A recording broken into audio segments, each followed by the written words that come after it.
have time for Q&A at the end, so if you wouldn't mind holding all your questions until the end, hopefully we can address any comments, questions. This is meant to be a very informal and casual forum, but yeah, just hold your questions to the end, and we greatly appreciate it. I guess a final note before we dive in, I know it's a really sort of fractured, polarized time in our country, and almost tragically so from my perspective. But I am hopeful that conservation and public lands can be a uniter in these very divided times. I think we saw that pretty clearly last summer with the reconciliation bill and attempts to dispose of federal public lands. You saw people of all political persuasions and stripes come out adamantly opposed to those sorts of proposals. And so I'm optimistic and hopeful, hopefully not naively so, that public lands can be that bridge, can be that uniter in a time where we do find ourselves deeply divided. So without further ado, Anna Kaufman, who I said she's our government relations manager, she's going to walk us through the legislative process, real schoolhouse rock style for folks that remember that, how a bill becomes a law, how you can interact with your legislators. I will say that they are very available and responsive. You might not always like the answer you get from your legislators, but my experience has been they take what their constituents say seriously. And so she's going to walk through that process about contacting, finding out who your representatives are. And then the handful of bills that WALK is currently tracking. Again, we don't have an exhaustive list. We won't know that until the end of the first week of the session. But we've definitely identified some bills tentatively that we are very interested in, and we think our members will be interested in. So without further ado, Anna, please tell us what we need to know. Hi, everyone. I'm Anna Kaufman. I am the new Government Relations Manager with WAC. I am going to start my screen share here. There we go. This will be my first session with WAC, but it is my seventh legislative session here in Wyoming working on conservation issues, so I'm really excited to be on board. Thanks so much for logging on today, and I will get us started. So, agenda today that we're going to run through how a bill becomes a law, how to track the legislative session and navigate the WyoLeg website to find all the information that you're going to need, engaging with your legislators, finding their contact information and different ways to touch base with them, and then following up with the bills that we are watching so far. So, number one, the most important thing to know when you're jumping into the legislative session, how a bill becomes a law.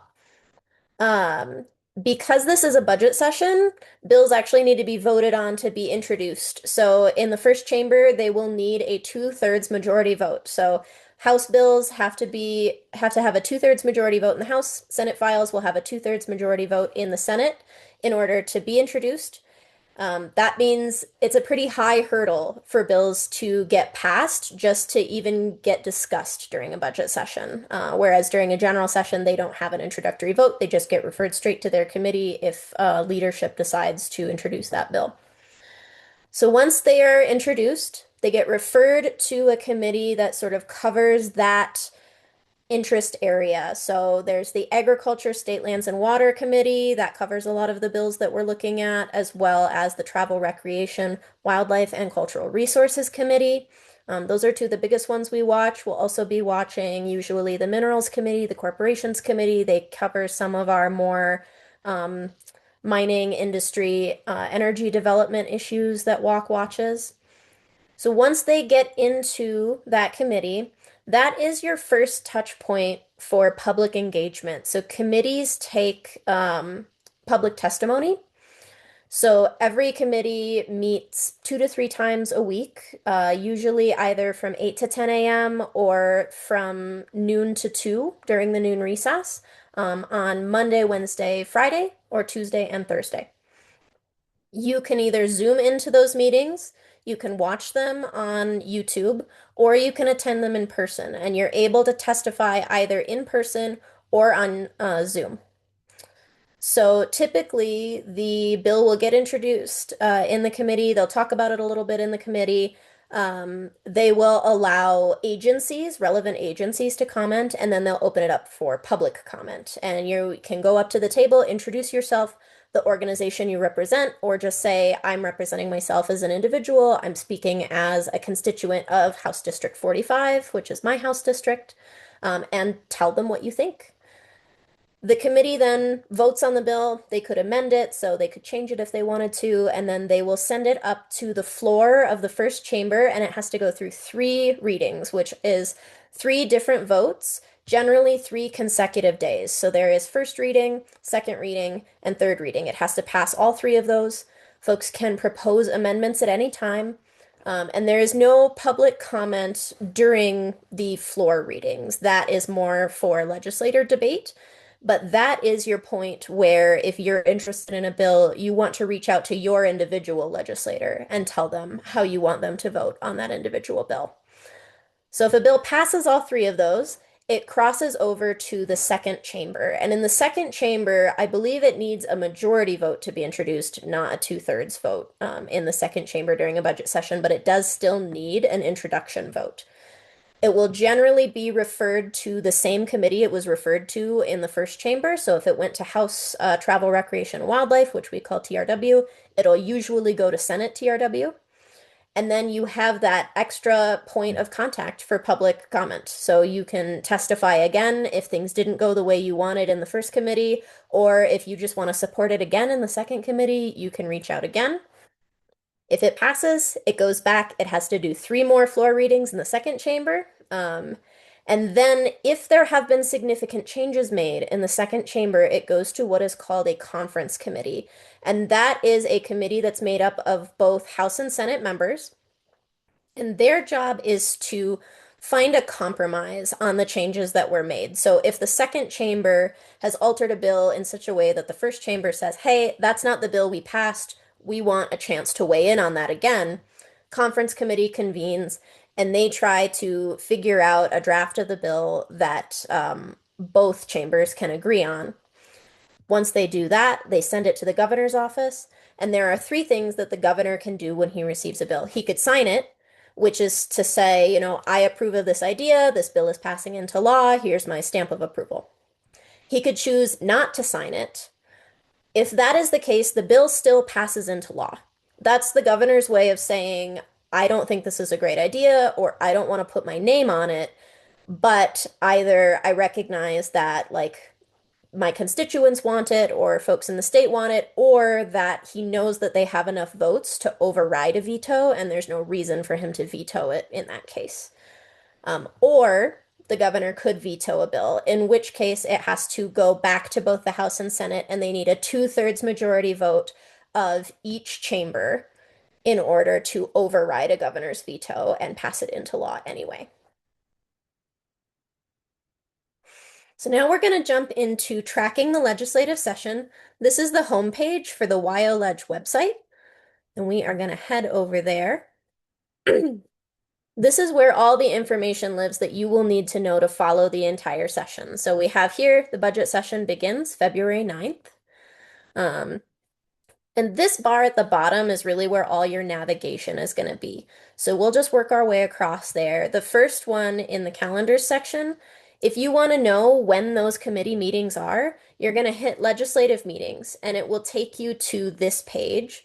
Typically during the session, I'll actually look at it from the week view because it gets so busy. But right now you can see these are the meetings that are scheduled currently. Once we get the committee schedule for the session, this will fill up very quickly. So when you see a meeting, and that's the committee that you want to attend, so we'll check out this Appropriations Committee meeting here today. Let's see if it'll load. This will give you sort of the timing, location, everything. If you go back and head over to details, it pulls up this page. This will give a summary of what they're going to be covering. If you go over to agenda, it gives sort of the timing. It'll also give a list of what bills that committee is going to cover that day. And then if you have checked it far enough out, you have to sign up to testify online at least 24 hours in advance. And so if you are at least 24 hours in advance, there will be a button right here that says testify. And the icon is a little hand waving. You can click that icon, and it will send you to a Zoom registration, and you can register to testify online. And they'll send you a link, they'll admit you to a Zoom meeting, and that's how they are able to allow you to testify online before the committee because they need to be able to let you into the room. If you go over to audio visual, if you just want to actually watch the committee meeting, you can click these links. This will take you to the YouTube link. So you can watch it live, but you can't comment or from the YouTube. You must be on the Zoom meeting in order to testify, and you have to sign up ahead of time in order to be able to do that. So it is important to sort of keep an eye on things. We will be sending out communications via social media and email on the bills that we are working on. And so if there's something you're interested in specifically, keep an eye out for our updates. And we'll let you know when those things are coming up in committee as best we can. That can change very quickly sometimes, but we do what we can to get the information out as quickly as we can. So the other thing to keep an eye on down in the calendars section is the session schedule. This shows all of the deadlines for bills. So when we talked about how a bill becomes a law, we talked about all of the different votes and hurdles, introduction, committee votes, first, second, and third reading. Every single one of those steps in both chambers has a deadline that a bill has to have passed that step before the deadline. If it doesn't, it dies. And so not only does a bill have to get that many affirmative votes, it also has to get them on a certain timeline. Otherwise, it will still die, even if someone didn't vote against it.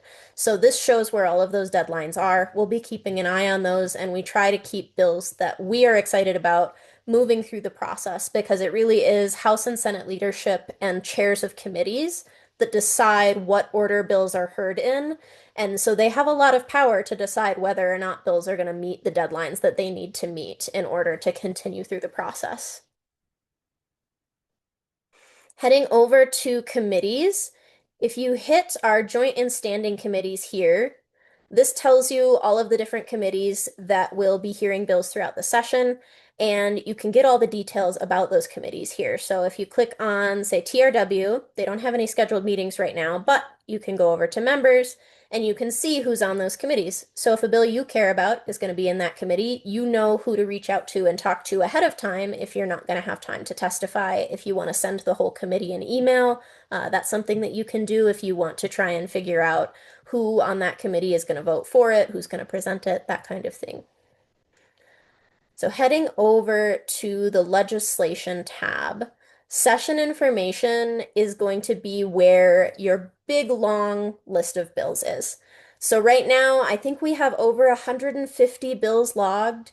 Usually in a budget session, we see 350-ish logged for the entire session, which is a lot of bills for them to handle in 4 weeks, which is also why they need that introductory vote, because that enables them to cut down on the number of bills they actually end up discussing, because they do have a constitutional obligation to pass a budget during this session. So they are going to need to spend time discussing the budget. So we can look at all of these. I will find, we are working on corner crossing. So if you're interested in a bill and you want to see some more information about that bill, you just click on the number, that's a hyperlink, and it will take you to the text of the bill. So once you're there, you can read through the bill, do your homework. When you're advocating on a bill, it is important to know exactly what that bill says, so that you're able to articulate sort of why you support it, and why you are talking to your legislator about it, and potentially answer questions for them. Our legislators don't have staff. We have a citizen legislature. And so we are resources to them. A lot of the folks on this call have expertise in subject areas that, like, your legislator may not know a lot about, and you can serve as a resource for them because they don't have folks to go and do that research for them.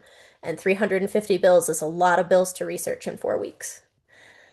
So once you're there, you can look at some of the amendments that have been logged. You can look at the fiscal note if they think there's going to be a cost. You can look at the votes that have been recorded or the digest, which tells you what part of the process that bill is moving through. So if you have one specific bill you're interested in, this is where you want to be at to see everything that that bill has gone through this session.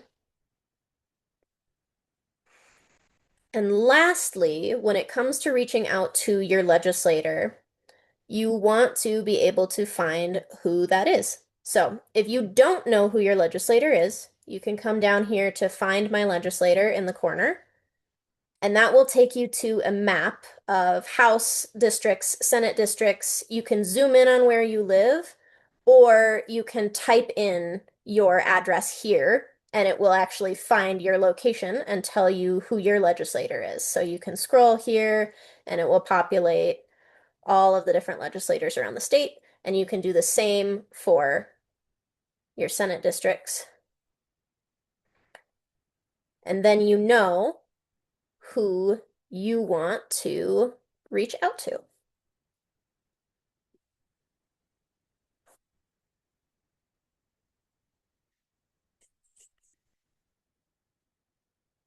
So we'll go back to our legislative session. So once you do know who they are, you can come over here to senators, representatives, click on that list, find their name. We'll go over to Senator Barlow. Click their name, and this will give you all the information that you need about your legislator. It can tell you positions they've held in leadership, how long they've been in service, where they're from, education. Sometimes it will tell you about their kids, clubs they're involved in, issues that they care about, committee assignments that they've been assigned to, bills that they're sponsoring this year. And then you can come over here to the Contact Me tab. And this is where you can see their email, their phone number. Sometimes it has their address. Sometimes it just has like a mailing address or PO box. Sometimes it has their cell phone, so you can text them. So it's got all of this contact info that you're able to see and be able to reach out to your legislator when we tell you to reach out to them and tell them about an issue you care about. So heading back over here, now that we have all of that covered, there are a couple of different ways to engage with your legislator throughout the session. So I touched on committee testimony. That is obviously a huge one. You get to talk to more than one legislator at a time, and they hear from me a lot. So, and they know that I'm paid to be there. They care about what I have to say. They care about what our organization has to say. They know I represent our membership, but it means a lot to them when citizens take time out of their day to either come to Cheyenne to testify or even to log on online during a work day and talk to them about something that you care about. And so that does make a big difference. A lot of our legislators win their seats by a few hundred votes, and so we have a really unique kind of direct line to our legislators in Wyoming. And I've seen, 8, 10 phone calls change someone's vote because they just didn't know that their constituents actually cared about this issue one way or another. So it can make a huge difference. So the easiest way to reach out, obviously, is email. It only takes a few minutes. You'll probably be getting a lot of emails from different organizations around the state that will give you like a form letter that you can fill in and send. If you're gonna do that, I encourage you to like change the subject line, change a little bit of the dialogue. Form letters tend to get lost in the shuffle, and if you can show that you've personalized it, it makes a little bit more of an impact. But writing your own email from the heart, giving them a little bit of context of who you are and why you care about the issue specifically that's individual to you makes a larger impact than just using those form letters a lot of the time. If you have a chance to and you would like to give them a call, like I said, a lot of them list their either home or cell phone number on their contact information. Try to keep it to 90 seconds to 2 minutes. This is my name. This is where I'm from. This is why I care about this issue. I'm asking you to vote yes or no on this bill. Thank you for your time. Quick, short, sweet. Often you'll get a voicemail during the session. They're very busy, and so you won't always get an answer, but hearing your voice is a great way to make an impact. And then leading up to the session, and after the session during the rest of the year, or if you're able to make it down into Cheyenne, a one-on-one meeting with your legislator is a great way to kind of develop a rapport. So they are very accessible. Like I said, we have a citizen legislature, And so they're folks in your community. They have jobs, they raise their families there. They're not paid to do this year round. And so you can talk to them about the issues that you care about, things that you think are important. Um, and if you have that personal point of contact, they're also a lot more likely to listen to you during the session because they know you're a real person. They know who you are in the community, and they know that like you've taken the time to be informed and to meet with them ahead of time. If you come down to Cheyenne, I'll be at the session. I'll be in the Capitol every day, and you can actually send a note into your legislator and ask them to come out from the House or Senate floor to talk to you. And I'm happy to help you do that if you would like. And that's a great way to also make a face-to-face connection with your legislator. And then, of course, last, there is the committee testimony, either in line or on person, or in online or in person. So, if you're interested in the bills that Walk is watching, we have our Wyoming legislature page up and running. It looks like this. We have our legislative lowdown, our 2026 preview, a little piece that was written for our frontline about why it's important to engage on issues, even if you're not sure you can win them, and sort of how that helps with coalition building and just keeping up the good fight. And then if you scroll down here, we have some informational articles about emailing your legislator, testifying in person, testifying online, finding your legislator here.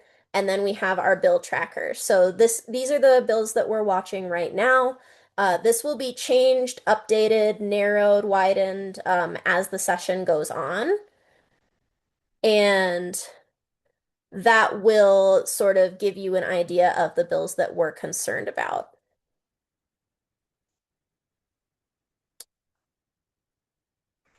So, in terms of bills that we are watching, one of the first ones that we'll be talking about is House Joint Resolution 3.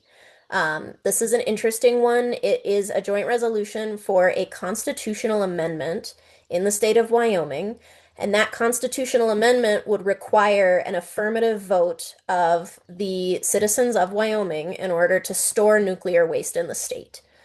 This is a really interesting issue that WAC has been looking at for a long time.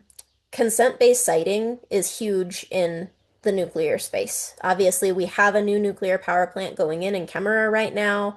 There's been proposals for nuclear manufacturing in different communities around the state, and we're seeing a huge push for more nuclear development across the country right now. We will have some content coming out in the next week to 2 weeks about some of the deregulation that is happening quietly on a federal level that we're concerned about. And we think that this resolution is a really great opportunity for the citizens of Wyoming to participate in a consent-based siting approach and really decide whether all of us as a state want to see nuclear waste stored here. So we'll be working on that. We'll continue reaching out to folks. We'll start to put out some more information.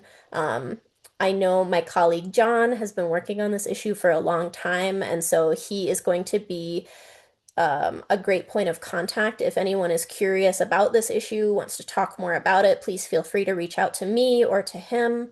Um, so that is the first one that we're looking at. It would take basically 2 steps to actually pass as a constitutional amendment. So first, it has to get through the entire legislative process. And then if it gets through the legislative process, it needs to be approved by voters in the fall as a ballot measure. So that would be a 2-step process. And then if that were to happen, there would be other votes in the future. It would be put to a ballot measure for the state. Anytime someone were to propose storing nuclear waste in the state, that would have to be a ballot measure that voters would have to approve. So that's the first one we're looking at. Throughout the interim, there were a lot of conversations about wildland fire. Obviously, with climate change getting worse, winters are drier, we're not having the snowpack we need, we're not having as much rain.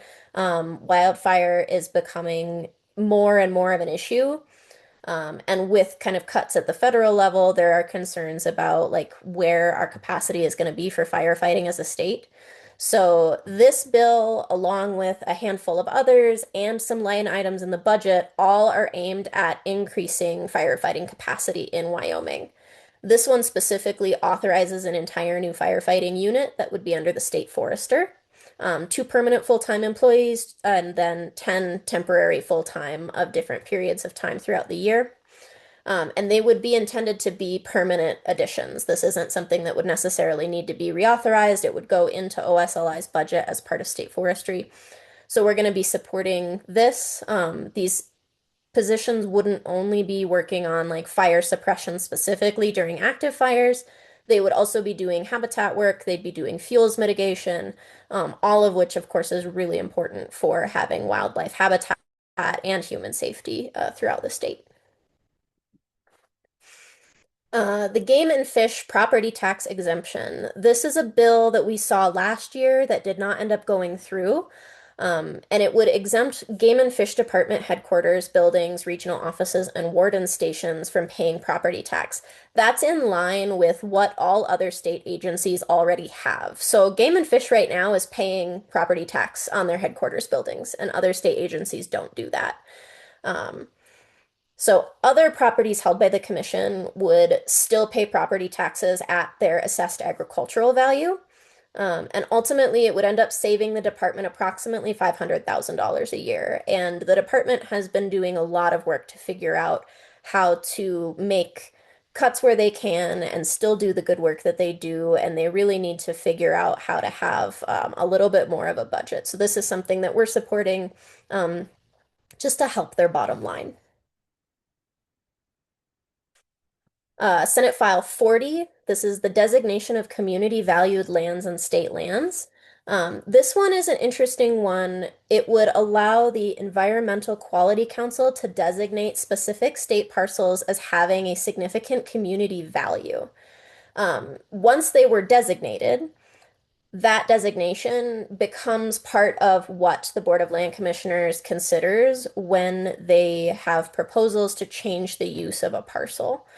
It wouldn't necessarily bind them to a specific use of a parcel. It just becomes a piece in the puzzle of what they need to consider. It also means that they cannot consider changes to the use of that parcel on a consent-based agenda. It must be considered as an individual parcel. There has to be conversation about it, and there has to be opportunity for public input. So it sort of increases opportunities for public comment during the designation process with the Environmental Quality Council as well as the board. And then finally, the budget. It's a budget session, so we're going to be watching the budget closely. It's a little bit difficult to follow sometimes. There are amendments flying back and forth. There are two different budget bills. The House and the Senate have mirror bills that they will both be working. And so there's going to be different amendments going on both sides in both chambers. So we will keep an eye on that and be doing everything that we can to sort of communicate which amendments we support, which we oppose, which ones you should reach out to your legislators about. Um, we'll be watching the budgets for Office of State Lands, State Parks, Department of Environmental Quality, any issues that might come up with WWNRT, the Wyoming Wildlife and Natural Resource Trust. Game and Fish is not on general funds, and so they will not actually be in the budget, which is nice because they don't have a dog in the fight quite as much when it comes to preserving their budget, but we will still be making sure that they can get the funding that they need. So that is kind of what we are covering, and I want to now open up the floor to any questions. Let me stop my share here. Um, Yeah, I believe Mark, you had I a wanted question to share, earlier. I want to share with Wyoming something related I did in Maryland. I stopped fracking. The key was to meet with a staff person. Not Senator Middleton didn't have time, but I found a staff person I met in person gave the information. She loved it and she ran it through and we got it done. We banned fracking in Maryland. So meeting with the key staff person can sometimes be the key thing. I walked in and I found the right staff person to meet with. Yeah, reaching out to agency staff or federal representative staffers can be super helpful when you're working on issues like that, for sure.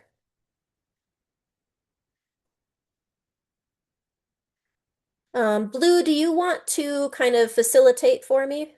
Yeah, absolutely. Yeah, I think Carrie Schultz, go ahead. I think you raised your hand there. Hi, I have kind of a weird question. If you're a constituent of someone in the legislature and you request to meet with them, kind of like you're suggesting when you want to express an opinion about a bill that's being considered, are they obligated to meet with you? Are they required to meet with you? Or are they not? As far as I'm aware, there is no like legal requirement that they meet with you. That being said, most legislators will be willing to meet with constituents in most cases. There are some like contentious issues that people have issues with. There are some legislators that are less likely to meet with folks than others. Um, there are a couple of things that can help with that.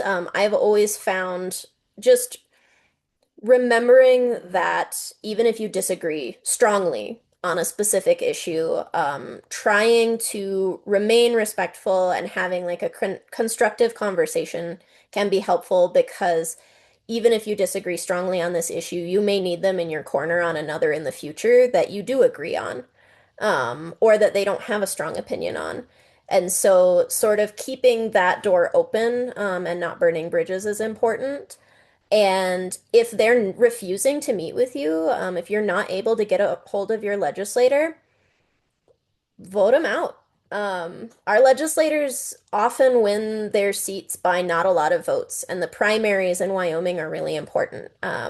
And so it's important to be registered to vote, and it's important to vote in your primaries and to make sure that folks know that your legislators should be communicating with you. They should be willing to hear from their constituents. And so if that is an issue that you're having, reaching out to them, testifying in committee, there are other ways to get a hold of folks, but ultimately, if you're really having a hard time, try and see if there's somebody else that could vote, or that would could run against them that would be willing to hear from their constituents more often.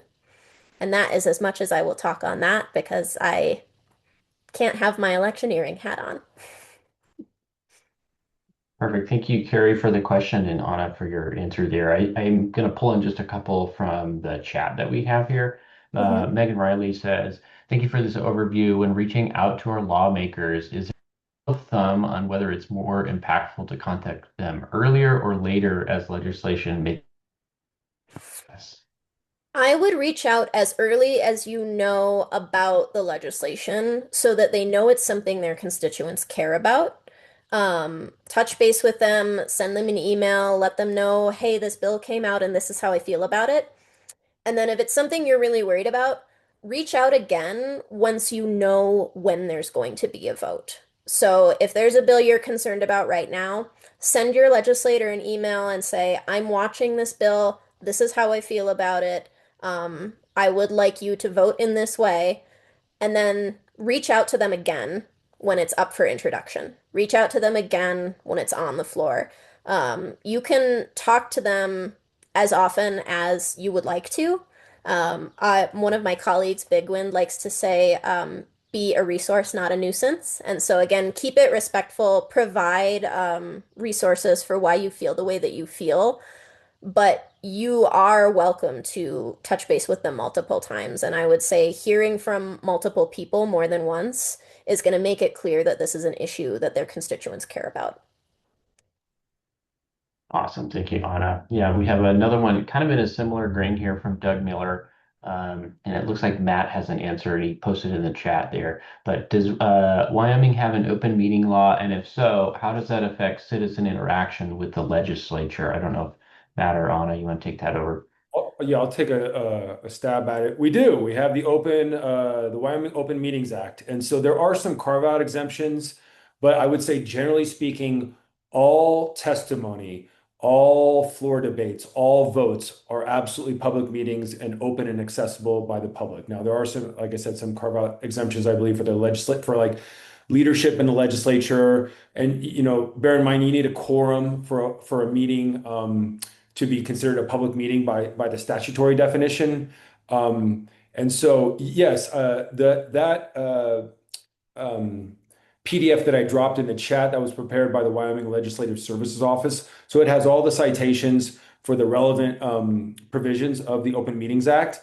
And yes, if you feel like there's manipulation or skirting around the Open Meetings Act, I would let your legislators know because they are bound by statute to do the vast majority of their business in the public eye, accessible to the public, and so that's I would say a very sacred obligation that the legislature has.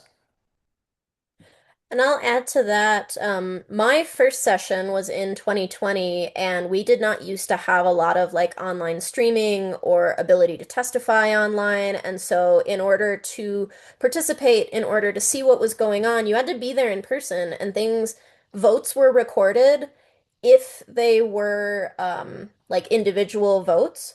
But often during different steps in the process, they'll vote via a hand vote, a voice vote, standing vote. And so there won't be individual votes recorded by individual names. And so when I first started, a lot of that was a lot more opaque. Um, since COVID, and we had like the advent of Zoom, everything is streamed online, everything is recorded. It is posted on the Wyoming Legislature YouTube channel. Blue, I don't know if you can grab a link to that. But you can go to the Wyoming Legislature YouTube channel and watch old meetings if you want to. And everything is recorded, everything is online. All of that is open to the public, and then you can also testify via Zoom or online. And Anna, maybe that's a good segue. There's also a Public Records Act in Wyoming too. So if you feel like there are relevant documents that the public should have access to, it's a little more difficult because you have to go through an application process, and it can be sort of confusing and onerous. But I guess I just want folks to absolutely know that Wyoming elected officials are bound by the Public Records Act too, and they're doing the people's business. So by and large, there are exemptions under the Public Records Act for proprietary information or sensitive information, which is to be expected. But I think I would hope that legislators would err on the side of disclosure and transparency. And so if there's a particular record that you're seeking from your legislator, make it in writing and say, what steps do I have to do to comply with the application process. And that's just another avenue that citizens can use to participate in the legislative process. Awesome. And we've got a couple more questions coming in through the chat here, and one of them is from Helen Lewis. Thank you for the breakdown, Anna. What are your thoughts on reaching out to a legislator in the state that doesn't directly represent you? And a follow-up to that is, can you speak to the value of having the general public across the state reach out to a specific legislator about an issue or bill? Thanks for that question, Helen. I think that what I would say on that is if you're reaching out to a legislator who doesn't represent you directly, have a specific reason that you're reaching out to that person. Is it because they are a sponsor or a co-sponsor on the bill and you want to know their thoughts on it, why they're sponsoring it, or let them know that it's something that you don't agree with or that you do agree with? Or is it that they are a member of the committee that's going to be hearing the bill? It's very common to, if you're not able to attend a committee meeting, send the entire committee like a fact sheet or an email letting them know how you think they should vote on the bill. That's pretty normal. I would say just reaching out to someone who isn't your legislator and doesn't have a specific stake in the bill that you're speaking on may not be quite as constructive because they do tend to weigh constituent opinions a little bit heavier. But if it is somebody that you specifically know is speaking on the bill or is on a committee that's going to hear it or has a specific stake in the bill, that can definitely be a useful way to kind of put the pressure on. I definitely think the general public reaching out to specific legislators can be helpful, but there has to be that nexus. It should generally be a sponsor. It should be someone on a committee, someone who has a particular interest in that issue. Great. Thank you so much, Anna, for that. We have, yeah, another question here from Rebecca Singer. She's asking about how you would register. So if you lived in Teton County, 1 hour away from Wyoming, as they say, and wanted to make your conservation vote count as much as possible, would you register as a Republican? And I don't know if that makes sense to you, but it doesn't make sense to me. It makes sense completely to me. So I will have to note, so as a 501(c)(3), we are not allowed to do any electioneering, so I am not going to tell anyone what party they should be registered for. That is entirely up to you. What I will say, education-wise, is Wyoming has closed primaries, which means that you can only vote in the primary of the party that you are registered with. So I would say, like, looking at the history of where you live, looking at the candidates that have run in the past, you can make an educated individual decision about which primary election you think is going to be most valuable for your vote to be cast in. And if you are making that decision, if you are changing parties or you're a new voter in Wyoming, you do need to be registered to vote with a party by May in order to be able to vote in our primary elections in August. And so if that's something that you're interested in, something you're concerned about, make sure to double check your voter registration by May and make that decision for yourself on which primary you feel like you want to vote in that you think is important for your representation in the state. Well said, Anna. Yeah. Again, we can't give you any advice on what political party to register with, but you'll just have to weigh, not only these state primaries, but your influence in local elections too, county commissioners, sheriffs, county attorney. So it really is dependent on where you live and where you're seeking to sort of maximize your vote. And I get the conundrum, Rebecca, being in Teton County, which I do consider in Wyoming. Yeah, you're legit. But yeah, it really is based on your sort of unique preferences and your unique interests and where you want to have your vote count the most, which is not always a straightforward answer. Awesome. That context was helpful. Thank you, Matt and Anna. Yeah, another question here from Carol. How does the designation of community valued land affect the SLIB mandate to make the most income? Can SLIB use this to bypass the mandate? So we have discussed this a bit, and our read on it is that they would still be mandated to make the most income, the most benefit for the beneficiaries. So for those who aren't familiar, state trust lands generate income, and that income goes to education funding in Wyoming. And there is a constitutional mandate for the State Board of Land Commissioners, the SLIB board, to maximize the revenue that they're generating from those parcels to benefit education in the state. So my read on this bill is that the designation of community valued land would become a factor in their consideration, but it doesn't necessarily bind them to a specific decision one way or another. It's a way to get more public input. It's a way for them to consider public value and whether or not certain activities might maximize like short-term return versus long-term return, because there is some precedent in the state for preserving the overall long-term integrity of a parcel over short-term revenue, because long-term integrity of a parcel is the best way to ensure long-term revenue. So it's going to become another piece in the puzzle, but it wouldn't necessarily allow them to like completely bypass that obligation to be generating revenue from the trust lands. That's a great question, Madam Chair. And yeah, it is a little murky. And it will be interesting if that bill does pass. How does SLIP sort of balance those competing interests. It would be fascinating from sort of a legal and a policy perspective. And I believe the exact language is that the SLIB board must consider the designation as like a part of their decision-making process. So it doesn't say how they must consider it or how they must decide, just that they must consider it.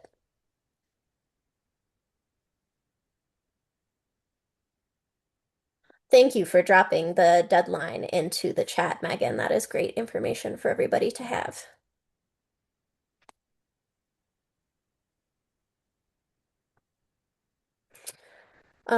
Do we have any other questions? We are here. We've got about 10 more minutes. I'm happy to chat about other bills if there are any that we didn't cover that you have questions about. If you've got questions about the session as a whole, um, my contact information is on the Wyoming Outdoor Council website. I'm always happy to answer emails, get in touch with constituents. If you're going to be in Cheyenne, look me up.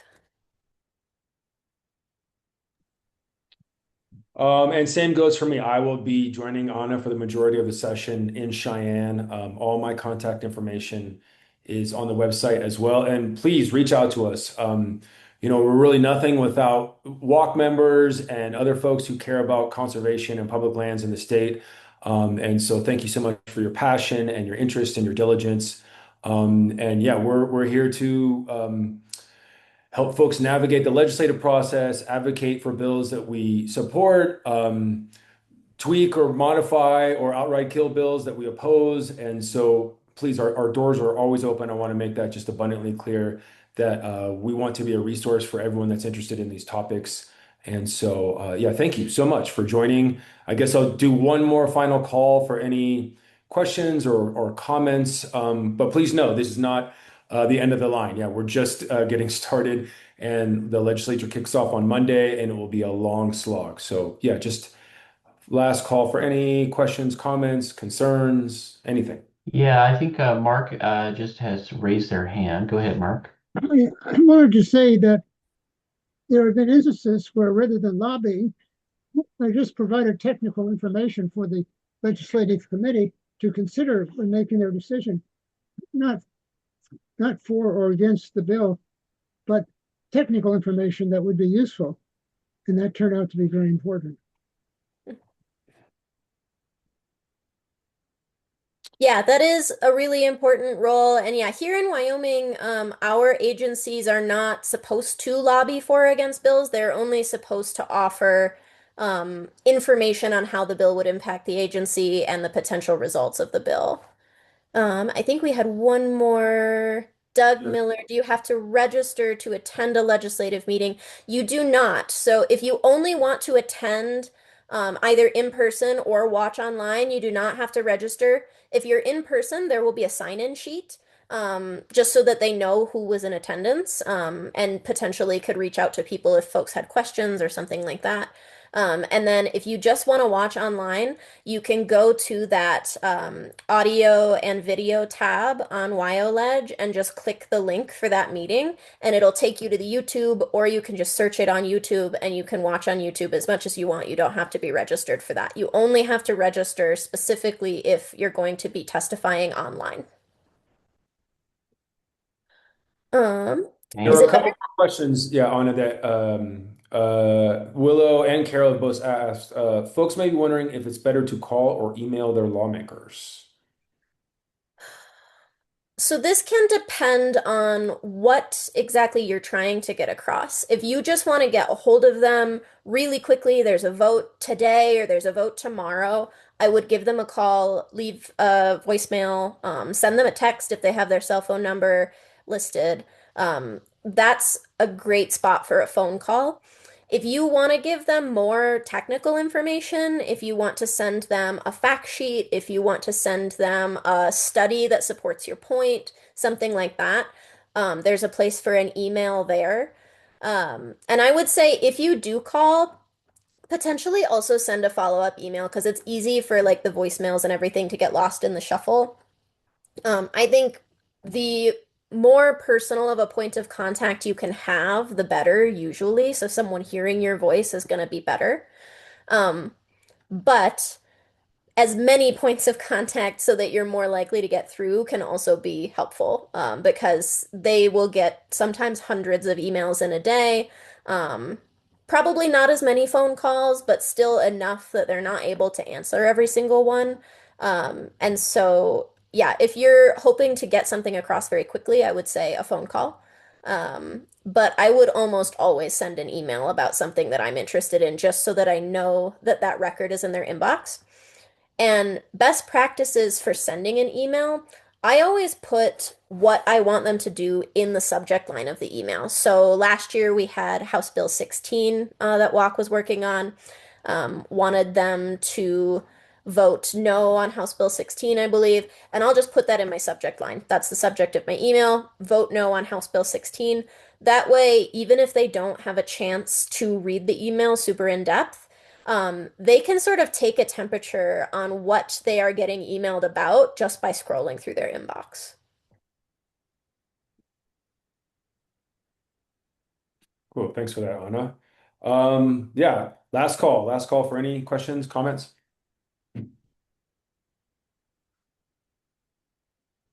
Okay, well, thanks again, everyone. We really do appreciate your time. And again, reach out to Anna or myself at any point, and have a great rest of your day. Yeah, thanks for spending your lunch hour with us. Thank you.